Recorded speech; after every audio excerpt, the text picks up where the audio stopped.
Have you done Ari's storytelling show? I did. I bombed. I feel horrible about it. Did you really? What was the story? It's a great story, but it had no ending. And Ari was like, all you need is a good ending. Just don't worry about the story. Have a good ending. Wait, what's the story? I had sex with my screenwriting teacher, and I worked at a New York Film Academy. And one of the teachers there, it's a long story, but basically my shower didn't work in Crown Heights, so I went like a week without showering. I smelled like shit. My boss said, you got to shower. You can't come in. And so I was going around asking. Hold on 1 second. You literally didn't shower to the point where people were like, yeah, hey, it was bad. You got to take a shower. I couldn't do it because I was doing sets at night, and then I'd wake up. You get home at 3 in the morning. You have to wake up at 7 for work. So we run out of there. And we had no hot water, and we had no electricity in our apartment every now and then. So it was snowing out. It was too cold to take a cold shower. And so eventually I put a fucking pot on the stove. I boiled it in the dark, and I was like, I'm just going to take a whore's bath in the kitchen, get it over with. The lights click on after I done showering. My fucking roommate cooked stovetop stuffing in the pot. So now I'm covered in BO and like spices and shit and herbs. But it was too late. I had to go to work, so I had to run out. I smelled like Thanksgiving. So I remember getting on the train. It was the 4 train. It was all, I was the only white guy, and black guys were like standing over like, Hold on. Sniffing me. Hold on. You took a horse bath with stovetop stuff? Yeah, well, I put a pot on, I filled it with water, and turned out it was dark, so I didn't know it was covered in corn nuts and shit, cornbread. So you smell bad, but now you smell even worse. Now I smell like herbs. a home-cooked meal, yeah. It was brutal. So now I'm desperate. I get to work, and I'm covered in this film, and I got like little parsley pieces on me.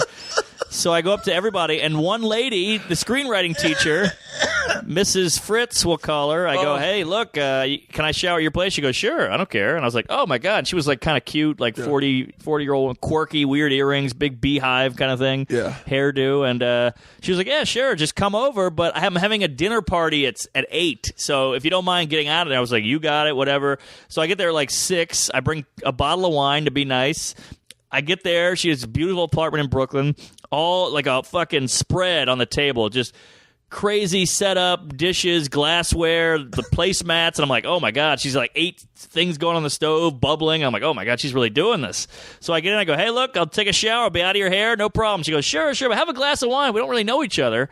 I have a glass of wine. We have 2 glasses of wine, 3 glasses of wine. We're talking about life and love and philosophy. We're going at it. And I was like, look, it's 7:10. I got to get in that shower. She goes, all right. Well, are you hungry? And I'm like, I guess I'll have a bowl. She made paella. I was like, yeah, I've been eating good in 3 weeks. I'll take a bowl of paella. So now I'm eating the paella. We have another glass of wine. I'm like, hey, look, lady, it's 7:30. I got to get the hell out of here. You're having a dinner party at 8. So she's like, all right. So I get in the shower, and I'm hammered at this point. I've had like 6 glasses of wine. And I remember being in the shower, washing my body and be like, this is so nice. And then I go, am I going to fuck this woman? No, what are you kidding? Get out of here. It's fucking, 20 minutes till people show up.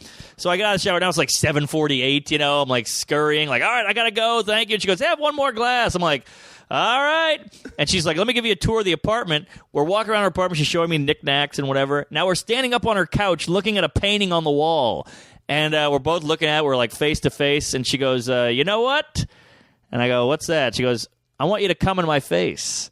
Swear to God, I want you to come in my face. And I go, all right. And now we're just going at it. We're on the floor, rolling around, knocking coffee tables over and all this shit, just fucking. And she pulled this string or something, and all the lights went out in her apartment. And we're just going at it. And it was nighttime, just hot, dark sex. I wake up the next morning, there's blood everywhere. What? She was on her period. And, I mean, I just didn't notice it because of the dark. It was just fucking beet red crime scene thing. Yeah. And I had work the next morning, so I just had to, so I went from being the cleanest I've ever been to now I'm covered in uterine lining. So I had to just put on clothes and go to work. And I remember on the way out, she was like, don't you tell anybody. And I was like, all right, I won't. And of course, I told everybody right when I got in. But, yeah, that was it.